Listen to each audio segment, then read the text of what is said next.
¿Cómo están, queridos amigos? Bienvenidos a Francamente. Podríamos hablar de un tema importante y delicado. Todo el tiempo hablamos de la pandemia del COVID-19, pero en estos tiempos que hablamos de la pandemia del virus, no hablamos de una pandemia invisible que también está presente y que se ha incrementado durante la cuarentena y es de la violencia contra la mujer. Ujú. Y para reflexionar con nosotros sobre este tema de urgencia nacional, nos acompañan hoy día Tesania Velázquez, que es psicóloga docente del Departamento de Psicología de la PUC y parte del Consejo Consultivo del Ministerio de Salud Mental del Ministerio de Salud, y Patricia Ruiz Ramos, socióloga, decana de la Facultad de Ciencias Sociales de la PUC, porque en lo que va del año tenemos 23 feminicidios durante esta cuarentena y 557 mujeres desaparecidas también durante la cuarentena. Por eso la urgencia nacional. Bienvenidas, Tesania y Patricia. Gracias. Tesania, Tesania, por favor, ¿puedes explicarnos un poco cuál es qué es lo que ha pasado? O sea, este tema no es nuevo, pero está en los últimos años tomando, digamos, ganándose mayor atención al fin, y de todas maneras se ha inflamado la violencia durante la cuarentena. ¿Nos puedes contar un poco sobre eso, por favor? Creo que como bien se acaba de mencionar, la situación de la cuarentena y el confinamiento en el espacio de la casa se ha convertido en una situación que no terminaba siendo tan segura para todas, porque el confinamiento en el espacio del hogar, para aquellas mujeres que están en una situación de riesgo, que están en una situación de mayor vulnerabilidad, porque son víctimas de violencia, porque están con el agresor, porque esta condición de confinamiento aumenta las probabilidades, se ha convertido entonces en una situación mucho más complicada para ellas. ¿Y cuál hubiera sido la alternativa, digamos, Patricia? No sé si nos puede comentar porque dicen, claro, este confinamiento era necesario para la salud, pero no para mujeres que pasan por esta situación. ¿Qué alternativa podría haber, digamos, prevenido un poco todos los casos de violencia que han aparecido? Bueno, yo creo que algo muy importante para tener mejores alternativas es pensar desde una mirada de género, porque pasó cuando hicieron el pico y placa de hombres y mujeres por día, donde no se consideró que las mujeres iban mayormente que los hombres al mercado. Es lo mismo que ha pasado con la violencia. Se presupone que la casa es el lugar seguro y la presunción que no es cierta, ¿no? La casa no es el lugar seguro para muchas mujeres y no son pocas porque de acuerdo a los datos son 7 de cada 10 mujeres las que sufren violencia o física o psicológica. Entonces, ¿qué alternativas hay? En primer lugar, tratar de reforzarse en lo que son las redes de los barrios, o sea, organizar digamos, red barrial o de vecinos o algún tipo de red a través del celular para que se puedan activar las alertas, ¿no? También fue, digamos, no fue un error, pero por el mismo COVID no atendían las comisarías los casos de violencia y los centros de emergencia mujer tampoco. Entonces, como que se suman, ¿no? Porque no solo era el confinamiento, sino las posibles caminos de salida no estaban funcionando por la epidemia. Entonces, cuando el Estado no puede enfrentar el tema, pues las mujeres, digamos, hay que establecer estas redes que se han activado en algunas comunidades rurales o algunos barrios también antes, ¿no? Entonces, yo creo que eso es lo que habría que activar. Ahora, inclusive ya el ministerio manda, ¿no? Un aviso para que tú actives de manera tal de que tu agresor no sepa que estás llamando por teléfono, ¿no? Entonces, recién se activaron después los protocolos, ¿no? Porque yo creo que esa es la paradoja.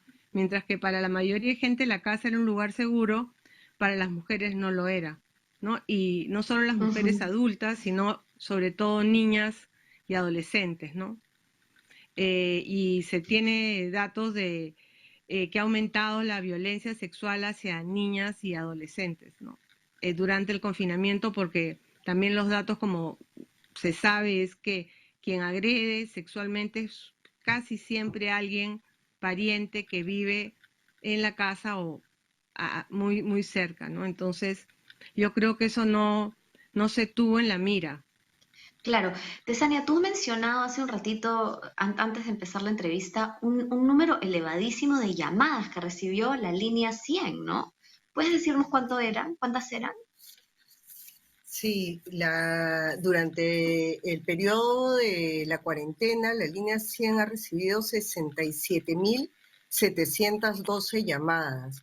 Y yo quisiera ahí reforzar lo que acaba de señalar Patricia sobre que muchas de estas llamadas no solamente son de mujeres adultas.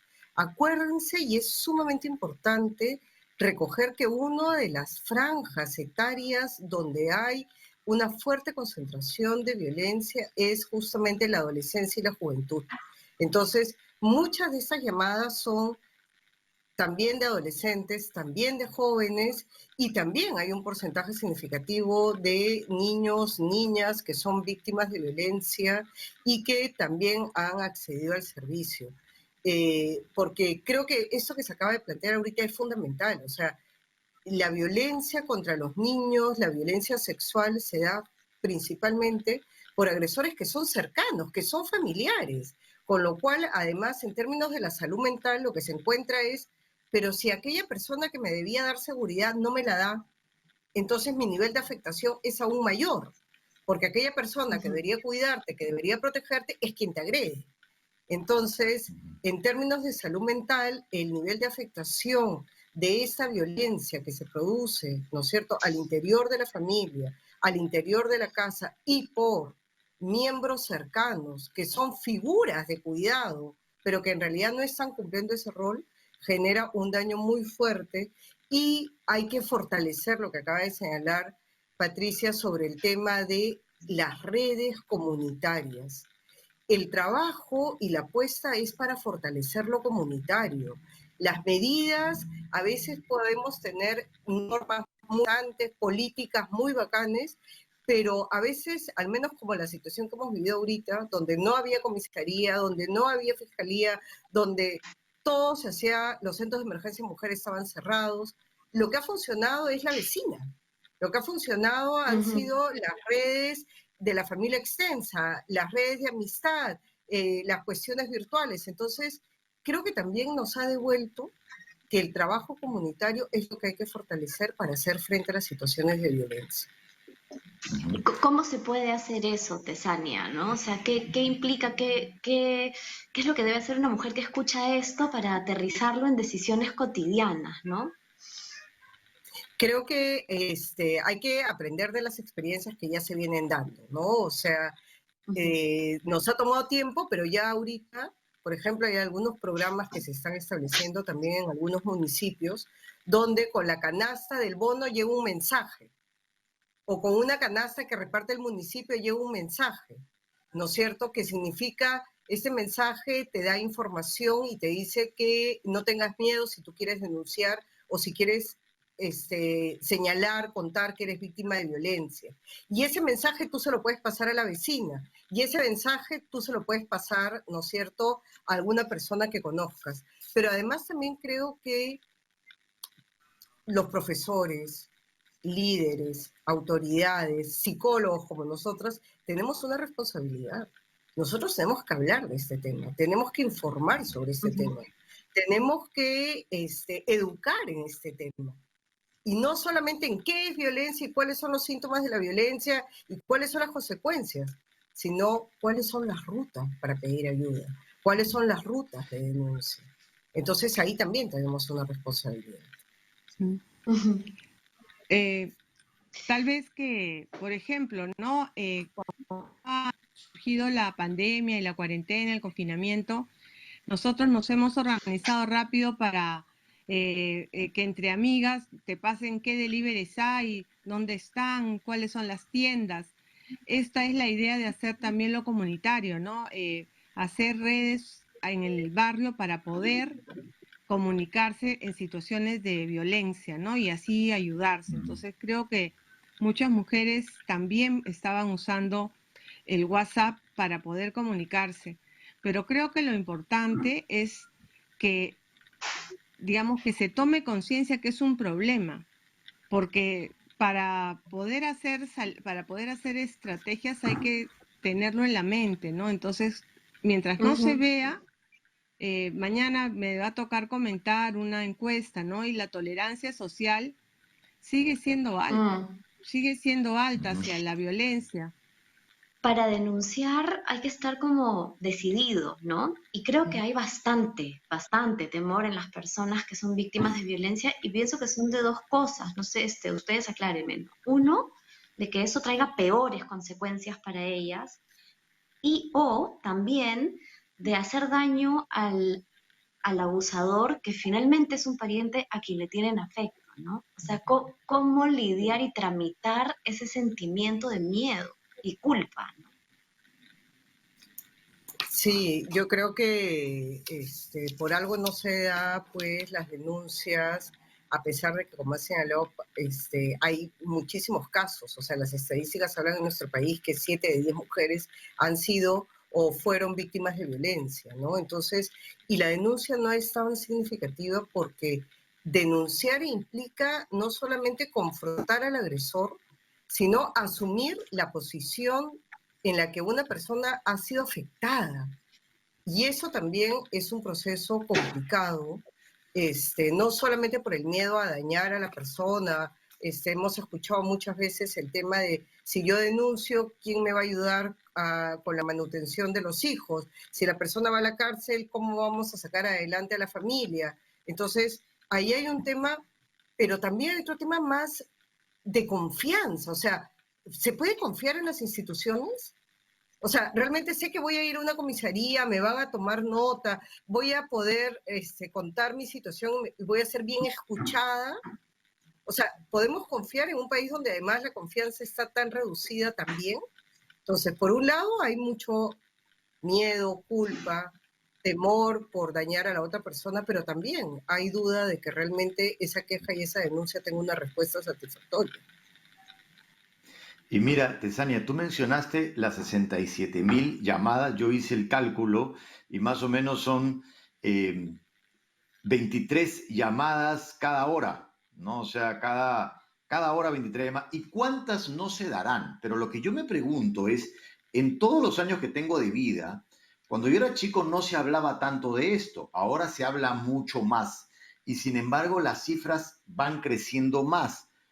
¿Qué es lo que sucede? Cada vez hay más casos porque los programas o las cosas que se hacen no terminan de funcionar o cada vez más mujeres se atreven a hablar y por eso es que cada vez se hace más, de alguna manera, aunque sigue siendo invisible, cada vez más visible, porque más personas se atreven a llamar y a denunciar. ¿Cuál es el diagnóstico detrás? Pero Pero después vamos de a la ir a una pausa. pausa Ah, y luego vamos a contestar esta pregunta.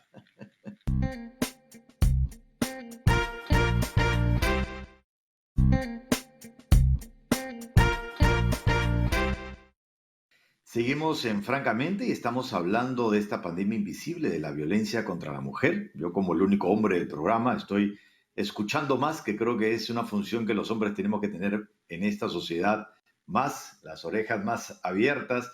Pero me hacía esta pregunta, ¿no? Que a lo largo de mi vida yo noto que cada vez se habla más del tema, ¿no? Y las cifras, sin embargo, no se reducen. Cada vez veo más iniciativas, más cosas, más programas y las cifras no se reducen y no sé si es porque no funcionan los métodos o que el número de casos es porque se está haciendo un poco más visible lo invisible y más mujeres se atreven a llamar y a denunciar. ¿Cómo lo ven ustedes? ¿Es una cosa o la otra o un poquito de los dos? No sé. mira, yo creo que es un poco de los dos, ¿no? De los dos puntos que tú has señalado. Ahora hay más gente que denuncia y esto lo puedes verificar en el Perú y en todo el mundo, todas las denuncias que hay, por ejemplo, sobre acoso que han pasado hace 20 años en las universidades o el caso Epstein, etcétera, ¿no? O sea, hay gente que recién está hablando de procesos que han pasado hace 20, 25, 15, 10 años, ¿no? Eso por un lado. Pero por otro lado, también la información o lo que se está discutiendo también entre las personas que tratan el tema de violencia es que como que hay una reacción también de los varones, ¿no? En lo que significa ir perdiendo espacios de poder, ¿no? Entonces que La teórica esta Rita Segato dice que la violencia contra la mujer no es instrumental, o sea, no está buscando algo, sino es expresiva, es decir, quiere expresar el poder que todavía tiene sobre los niños, las niñas, las mujeres. Entonces, tiene que ver también con no solamente yo le pego porque no quiero que salga o porque no hizo bien la comida o porque se X, Y o Z que hemos hablado, ¿no? Sino también por esta forma de expresar que todavía el poder está en manos de los varones, ¿no? Y ella habla un poco de una pedagogía de la crueldad y que en ese sentido, digamos, te advierte, ¿no? Te amenaza cuáles son los riesgos que pueden estar pasando en tu vida si no sigues las normas, ¿no? Venía contigo, Tesania, por lo de la pedagogía de la crueldad, ¿no? O sea, me hace pensar en la normalización de la violencia. Y creo que justamente en esa línea iba mi intervención para complementar cómo lo que estamos encontrando es que si no se cambia lo que se acaba de plantear de estas relaciones de género, de esta todavía fuerza en la que coexiste, ¿no es cierto?, por un lado la reacción de las mujeres para ya no quedarse calladas frente a situaciones de abuso, de poder, qué sé yo, pero todavía sigue coexistiendo este ejercicio de poder tan fuerte en el que hay un discurso de control y de supremacía de los hombres. Entonces, claro, frente a eso todavía está justificada y naturalizada la violencia, no hay problema. O sea, es parte de esta expresión de la que hablaba Patricia, ¿no? Es parte de este comunicar que no hay ninguna dificultad, o sea, es parte de lo que le toca a los hombres para que las mujeres sigan asumiendo un rol, determinadas tareas y determinadas funciones. Y ese es el tema de fondo, ¿no? Porque ese tema es el que justifica la acción violenta. El tema de yo tengo mayor control, yo tengo mayor poder, yo puedo finalmente dirigir, y si tú sales de tu rol, si tú sales de tu función, entonces yo puedo ejercer violencia, ¿no? Entonces, esa pedagogía de la crueldad tiene que ver justamente con eso que está naturalizado, que se ha instalado y que a veces, claro, decimos, no, ya cambió, ya las mujeres ahora no nos quedamos calladas. Bueno, pero cuanto más protestamos, también hay más violencia y por eso hay más feminicidios. Eso. ¿No? Y eso tiene que ver con la pregunta que hacía Javier de por qué ahora hay más casos o hay más denuncias. En realidad ahora se habla más, ahora las mujeres no aguantan más, por lo tanto las respuestas siguen siendo muy violentas y creo que si no trabajamos lo que es la prevención, los servicios de atención nunca van a ser suficientes. Uh-huh. Yo siento que hay un factor que no se menciona mucho, porque lo que ustedes dicen es completamente cierto, está instalado en la cultura, estos roles de poder, ¿no? Relacionados al género, y se habla como la gran causa, cosa que es cierto, pero también hay un tema que tiene que ver con el manejo del estrés y el manejo de la ira, que es independiente del género. Claro, el hombre cuando explota ejerce a veces violencia física mucho más fuerte, pero ese manejo del estrés y de la ira, que en general no lo manejamos y en el Perú menos, me preguntaba en el confinamiento, que es una situación de estrés muy grande y como no se habla, ni hay herramientas, ni hay una crianza en el manejo de la ira y en el manejo del estrés, porque los padres tampoco la saben manejar, entonces, ¿cómo el confinamiento puede hacer que eso explote mucho más y que termine en actos de violencia física más extremas? Uh-huh. Sí. Justo estaba leyendo un informe que presentaron al gobierno, ¿no? Un grupo de científicos sociales. Y justamente explicaban que la pandemia, en lo que tú estás diciendo, Javier, se exacerba. Y uno de los problemas de los ciudadanos en el Perú es que no se autorregulan, ¿no? Entonces siempre están buscando que el policía vea quiénes entran al mercado de manera ordenada, que venga el serenazgo. Entonces, esta falta de autorregulación que se ve en el espacio público se exacerba más en el espacio privado y mucho más en épocas de confinamiento, ¿no? Entonces, creo que considerar qué tipo de ciudadanía existe en el país también te ayuda a ver cómo esta falta de autorregulación es algo muy importante.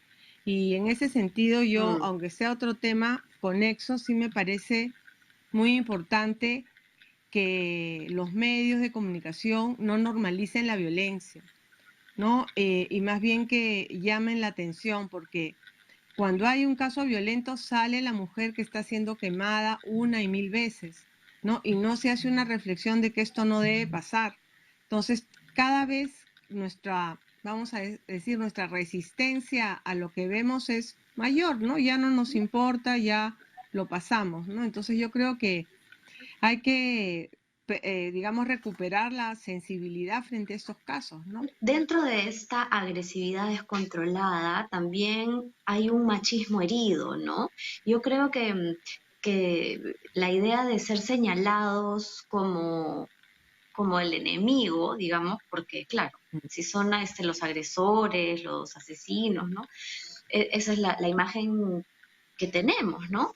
Pero a la hora de trabajar en prevención, Tesania, ¿cómo podemos hacer para que la mayoría de personas entiendan que es un trabajo que no divide, que no crea bandos, sino que es un trabajo de familia, en equipo? La prevención comienza desde que somos muy pequeños y ahí es fundamental no solamente el rol de la familia, sino el rol de la escuela.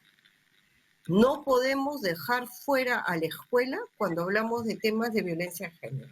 Y normalmente la escuela no lo quiere ver, ¿no? Pero es justamente en la escuela lo que los niños van aprendiendo desde pequeñitos, donde hay que comenzar a trabajar temas de respeto, temas de cuidado, ¿no es cierto? Esto que acabas de señalar, Javier y Pati, del autocontrol, de esa capacidad de autorregularse, de poder manejar de otra manera la cólera, la bronca.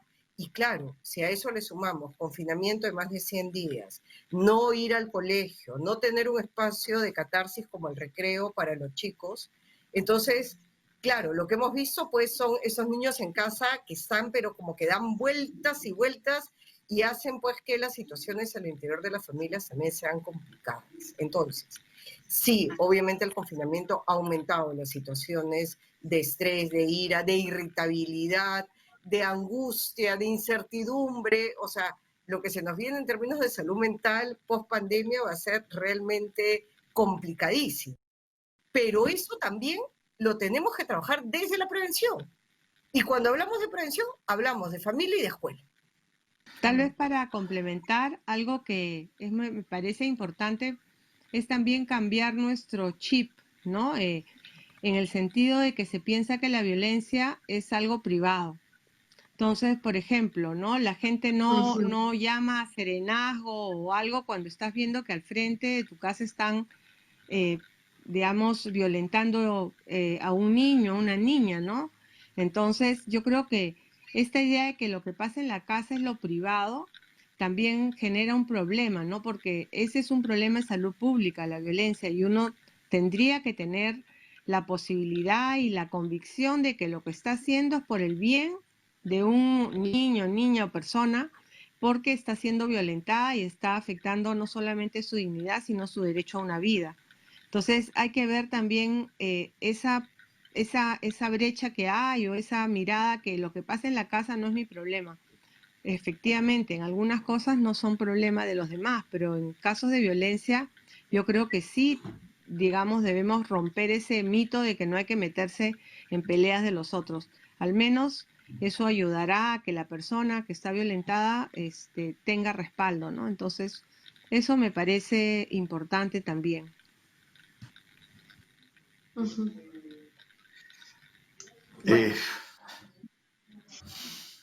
este tema es muy importante, realmente es para darle más espacio, pero se nos acabó el tiempo. Y muchísimas gracias por compartir con nosotros sus reflexiones, sus pensamientos, la información que manejan y hacer este llamado, ¿no? A todo el mundo, a todas las mujeres, pero también a los hombres, a tomar conciencia que ese es un problema de todos, ¿no? Y que estando todos mejor, todos vamos a estar mejor si nos tratamos mejor. Okay. Excelente, gracias Tesenia, gracias Patricia. Gracias. Gracias, hasta luego. Muchas gracias por Gracias. acompañarnos. Chao. Chao. Escucha, Nati, Mm, yo siento que ha sido como la introducción, ¿no? Ha sido como la antesala de un tema Totalmente, que tenemos que seguir hablando. definitivamente. O sea, está todo para ser subrayado, ¿no? Todo muy importante, ¿no? La normalización de la violencia es mortal, literalmente mortal, y eso es lo que no debe ocurrir. Eso es lo que ha pasado con el descuido en la educación, con el descuido en la salud, y de pronto viene una pandemia y nos hemos acostumbrado a que eso no esté bien atendido y de pronto es una tragedia, ¿no? Y lo mismo está pasando ahorita con todas estas víctimas, ¿no? Mujeres desaparecidas, agredidas, y, y sí es momento de reaccionar colectivamente y recordarle a las mujeres que aislarse es lo peor. Esta red de apoyo que han señalado Patricia y Tesania es clave, aunque solo fuera para desahogarte, por lo menos para no vivir sola ese tormento. Y luego, Sí. idealmente, para pedir ayuda. Yo me he quedado con muchas preguntas como este tema que mencionó la prevención en la escuela, pero en estos tiempos donde se quiere cumplir con el Claro, currículum y ya todo ha cambiado y la gente puede apretar un clic y ya no se te ve, o sea, ya no se te ve el video, entonces los profesores ni siquiera saben detrás de ese rostro qué hay. El hecho de que Tesania mencione que la mujer ahora se siente más empoderada y a la hora de denunciar puede sufrir más consecuencias, es decir, mil cosas para explorar, pero ahí el productor nos ha dicho que vamos a seguir hablando de este tema, por tanto estas preguntas quedan ahí para que ustedes las sigan hablando, las sigan preguntando y poder desarrollarlas más adelante, ¿no, Nati? sí, así que bueno, muchas gracias por acompañarnos hoy día y nos vemos en el próximo programa de Francamente, como siempre, a las 10:30 de la noche. Chao. Chao, chao.